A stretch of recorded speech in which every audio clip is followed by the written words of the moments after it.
Hola, buenos días. Mi nombre es Trinidad Suárez, yo soy residente de psiquiatría de adultos y hoy día voy a hablar sobre el rol actual de la psiquiatría en disforia de género. ¿Por qué rol actual? Porque la psiquiatría cumple uno de los roles de tantos que participan en esta temática, junto con otras áreas de la salud y otras especialidades. Y el rol actual es distinto de los roles que ha tenido la psiquiatría anteriormente. Ya la idea es darle un enfoque como más práctico y que ojalá sea de utilidad para la práctica clínica. Dentro de los contenidos de esta presentación, tenemos una introducción donde voy a aclarar algunos conceptos y terminologías que han surgido últimamente y que es necesario tener en cuenta. La evolución del concepto de disforia de género e incongruencia de género. Algunos datos de epidemiología que hay actualmente, la comorbilidad psiquiátrica, diagnósticos diferenciales y orientaciones de manejo basadas en estándares de normas actuales, ¿ya? Y dispositivos de atención a nivel nacional como para darle un énfasis más a nivel local, con unas conclusiones al final, ¿ya? Bueno, dentro de las dimensiones de la identidad sexual tenemos la dimensión biológica, la social y la motivacional. Dentro de la dimensión biológica, que más que nada se refiere a al sexo asignado al nacer por la observación de los genitales en el recién nacido. Y aquí lo importante es mencionar que la dimensión biológica correspondiente al intersex o la intersexualidad, aparte de lo femenino y lo masculino, lo que antes se llamaba hermafroditismo, ¿ya? Y corresponde a un grupo de alteraciones genéticas u hormonales en donde hay genitales ambiguos, secundarios a algunas enfermedades como la hiperplasia suprarrenal, diginesia gonadal o síndrome de insensibilización a los andrógenos, ¿ya? La dimensión motivacional, bueno, los conceptos que la mayoría de nosotros conocemos, ¿cierto? La expresión de género y por último lo que nos compete durante esta presentación, la identidad de género, que es la dimensión social. Hay algunos términos que me gustaría como aclarar. El término cisgénero se refiere a la norma como estadística finalmente, en donde hay una congruencia entre la identidad de género y la identidad sexual. El término transgénero es todo lo contrario, se refiere a una incongruencia. El género queer es como más que nada una mirada como más política de oponerse a esta categoría como binaria de como categoría hombre o mujer finalmente.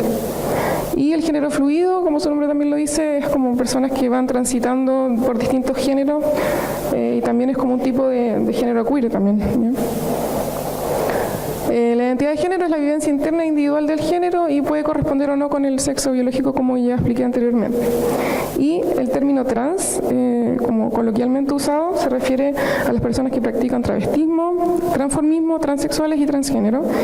Y la mujer transgénero y el hombre transgénero se refiere a la mujer transgénero es cuando tiene un sexo biológico asignado al nacer masculino, pero que tiene una identidad de género femenino, y lo mismo para el hombre transgénero al revés, ¿no?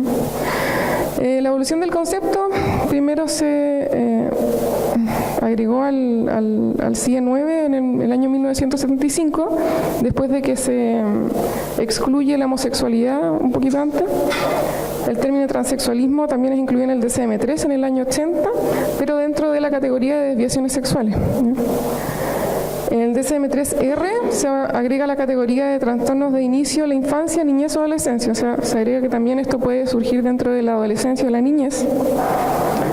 Después, el término transexualismo se cambia por trastorno de identidad de género en la categoría de trastornos sexuales y de identidad de género en el año 94 en el DSM-4 y está junto con las parafilias, por ejemplo. Y finalmente en el año 2013 en el DSM-5, disforia de género, y hace un mes más o menos que salió el CIE-11, incongruencia de género. Bueno, entre los conceptos del DSM-5 del año 2013, disforia de género, no lo quiero leer entero, pero sí, donde hay una marcada incongruencia entre el sexo asignado y el sentido, y especifica que tiene que ser mínimo por 6 meses, junto con 2 o más de estas aseveraciones. Ya le pone importancia también a los caracteres sexuales primarios o secundarios, donde debe haber una marcada incongruencia con ellos, un fuerte deseo por desprenderse de ellos, por poseerlos del otro sexo, por ser tratado como del otro sexo o de un género distinto al asignado, o sea, incluye también los otros tipos de género que como de terminología actual. y un fuerte deseo de ser tratado como del otro sexo o del género distinto al asignado, con una fuerte convicción de que se tiene las reacciones o sentimientos típicos del otro sexo.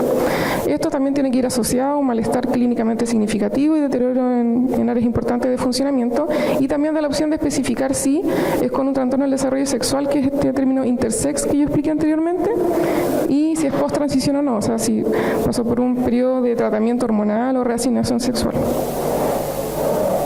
Los criterios CIE-11, en realidad, como para comparar, además del nombre incongruencia, que trata como de despatologizar un poco, también aquí esta diferencia de vivir y ser aceptado, además de ser tratado como del otro género, no incluye el malestar clínico ni deterioro en áreas del funcionamiento, y tampoco incluye que tiene que ser mínimo por 6 meses, sino que dice varios meses. Dentro de la epidemiología o los datos que hay actualmente, bueno, el DSM-5, la prevalencia es como bien escasa en comparación con lo que se ha descubierto actualmente, porque no incluye pacientes o personas que han consultado en el sistema privado de salud, que se automedican o que no se catalogan como transgéneros, pero que dicen no tener disforia de género, ¿no? Y en Chile no hay estudios de prevalencia, hay un gran déficit ahí en estudios de prevalencia actual, y en Estados Unidos y en Europa, donde hay como muchos estudios sobre esto, se concluyó finalmente que la población adulta que se considera transgénero llega casi a un 0,6%, o sea, 1,5 millones casi de habitantes, ¿ya?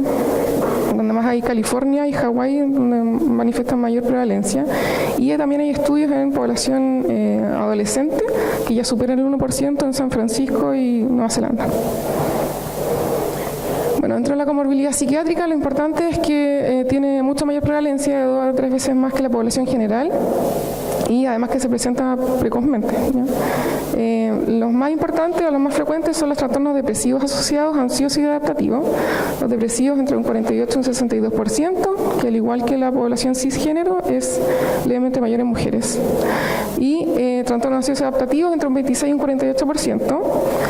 También pueden observarse trastorno por estrés postraumático, que también es mayor que la población general, trastorno por abuso de sustancias, un 26% mayor que la población general, y los trastornos psicóticos, enfermedades mentales graves. Con respecto a esto, la incidencia de trastorno afectivo bipolar y esquizofrenia es similar a la población general, pero en el caso del trastorno espectro autista aumenta en pacientes con disforia de género, y pacientes con disforia de género en pacientes con trastorno espectro autista es mucho mayor. Los trastornos alimentarios también son frecuentes de observar, más que nada como por esta cosa de lograr como la belleza femenina, entre comillas, como delgadez, disminuir la silueta y la circunferencia de pecho, y en algunos pacientes que son transgénero masculino para detener la menstruación. Aquí lo importante también es el riesgo suicida. En Estados Unidos se concluyó que hasta el 47% de los adultos transgéneros ha tenido ideación o intento suicida durante su vida, y la disforia de género es considerada un factor de riesgo independiente de suicidalidad. Hay un estudio en Chile el año pasado que se llama Encuesta T, que se realizó por la misma organización de transdiversidades, en donde se logró un N de 315 personas, todos mayores de 14 años. Aquí quería destacar que la mayoría responde que no sabe o no responde finalmente cuándo tuvo apoyo médico por primera vez. O sea, al parecer no han consultado a esas personas o no quisieron responder, ¿ya? Y el resto, la mayoría son adolescentes o adultos jóvenes. Y el tipo de discriminación más frecuente por los profesionales de la salud. Hay un porcentaje no menor de psicólogos y psiquiatras que han hecho burlas o han ignorado o han cuestionado la identidad del paciente. Y bueno, la mayoría es por personal de atención, secretaría, enfermería, y el resto también está por médicos generales y de especialidad. No se nota muy bien ahí.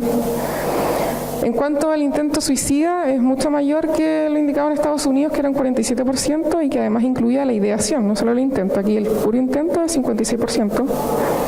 Y la mayoría es en pacientes jóvenes, ¿ya? El primer intento se realizó durante la adolescencia, y aquí hay como un 9% entre 1 y 10 años, que debe ser como entre los 9 y los 10 años. Los diagnósticos diferenciales son como bastante infrecuentes, pero sí, este es como el más importante. El género no conforme sin disforia, que es la incongruencia finalmente. No necesariamente puede haber una disforia asociada. Trastorno obsesivo compulsivo, trastorno dismórfico corporal, trastorno de travestismo y trastornos psicóticos con ideas delirantes de incongruencia de género. Igual no son excluyentes, puede coexistir una disforia de género o una incongruencia junto con todos estos diagnósticos.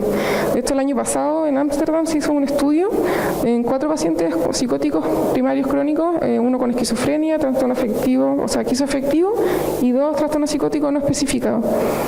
Y se les realizó toda la terapia hormonal y de transición quirúrgica a los 4, y ninguno presentó un aumento de los síntomas psicóticos secundarios a estas terapias. Ninguno presentó arrepentimiento, y hubo una muy buena adherencia. Bueno, entre las orientaciones de manejo, las más aceptadas son las normas internacionales de la Asociación Internacional de Disforia de Género, que antes se llamaba Harry Benjamin, y que ahora se llama Profesionales de la Salud para la Salud Transgénero, ya que es la World Path. Harry Benjamin fue un endocrinólogo alemán que después residió en Estados Unidos y fue conocido en los años 50 como el primer profesional de la salud que estuvo involucrado en el tratamiento de una persona transgénero, que en este caso era Caroline Jorgensen, que es una escritora estadounidense y que también era parte como del entretenimiento de Estados Unidos en esa época. Pero después se supo que hubo una mujer transgénero anteriormente, que es Lily Elbe, en la cual se inspiró la película La mujer danesa, la chica danesa, que fue en los años 30, lo otro fue en los años 50.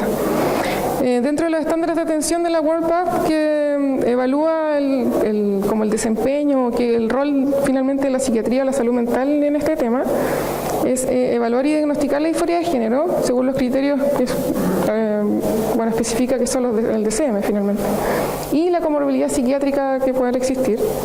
Evaluar la capacidad de dar un consentimiento informado del paciente antes de las terapias de transición, asegurar que la persona conoce todas las opciones de tratamiento y sus implicancias a nivel biológico, social, legal, ¿ya? Y psicológico, asegurar la preparación psicológica y social adecuada para un tratamiento de transición de género, derivar al paciente ya a endocrinología, cirugía o urología, ginecología, y colaborando con estos otros especialistas en caso de ser requerido. Y también asegurar la continuidad de cuidados en salud mental, o sea, como generalmente se hace un acompañamiento previo, durante y después de las terapias. Dentro de las opciones terapéuticas incluye 4, hay algunas que son nuevas. Antes no se incluían los cambios en la expresión de identidad, porque hay pacientes que solamente quieren solamente eso. Y la mayoría igual quiere la terapia hormonal, quirúrgica y la psicoterapia, que la elimina como un requisito para el diagnóstico y para derivar, pero sí la considera muy importante. Dentro de los criterios para derivar a terapia hormonal, que finalmente es lo que nos compete porque es como el primer paso salud mental, y después viene generalmente endocrinología. Lo importante es que debe haber una disforia de género persistente y bien documentada, que el paciente debe tener la capacidad de tomar la decisión y dar un consentimiento al tratamiento. La mayoría de edad del país eso ocurre para todos los criterios de derivación, y si hay problemas de salud mental o médica presentes debería estar bajo razonable control.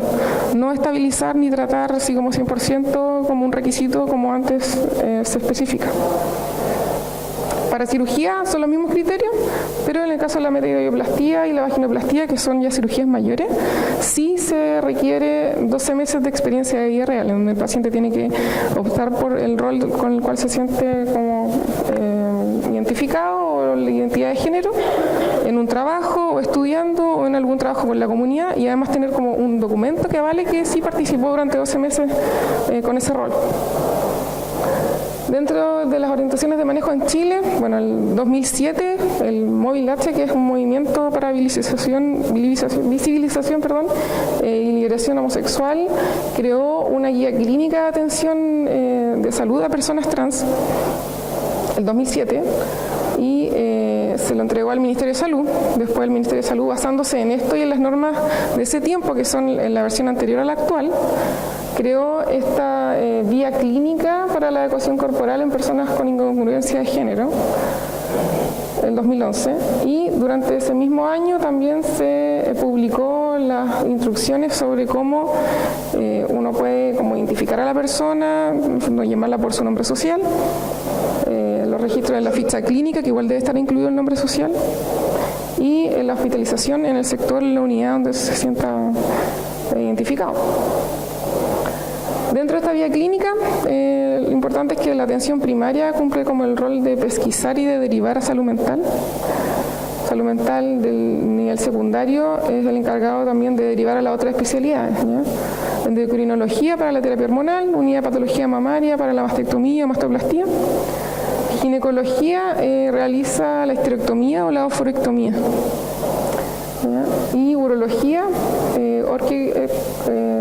orquiectomía, o también la vaginoplastía o la metoideoplastía.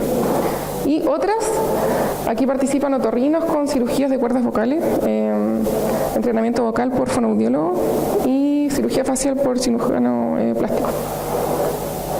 Dentro de los dispositivos nacionales actuales, hay varios hospitales que realizan intervenciones quirúrgicas y tratamiento hormonal, pero siempre están en Santiago o Valparaíso, y en Concepción es como el único centro del sur de Chile, el Hospital Higuera.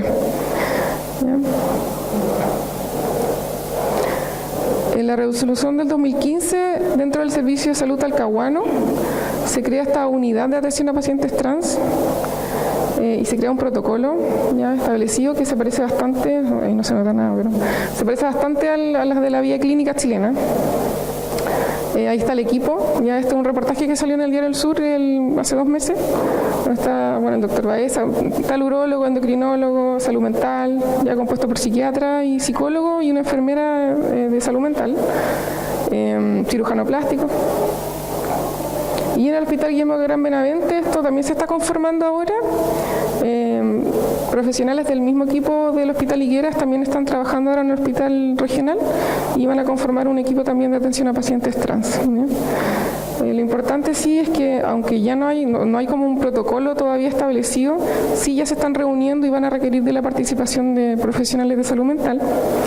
Pero por mientras sí se puede derivar a endocrinología del Hospital Regional, ¿ya? Sobre todo con la doctora Candia. Y como conclusiones, existe un desarrollo importante a nivel investigativo, a nivel mundial, pero en Chile todavía ni siquiera hay prevalencia. Su despatologización podría tener implicancias también en las prestaciones de salud, más que nada por el diagnóstico y para justificar cirugías o terapias hormonales.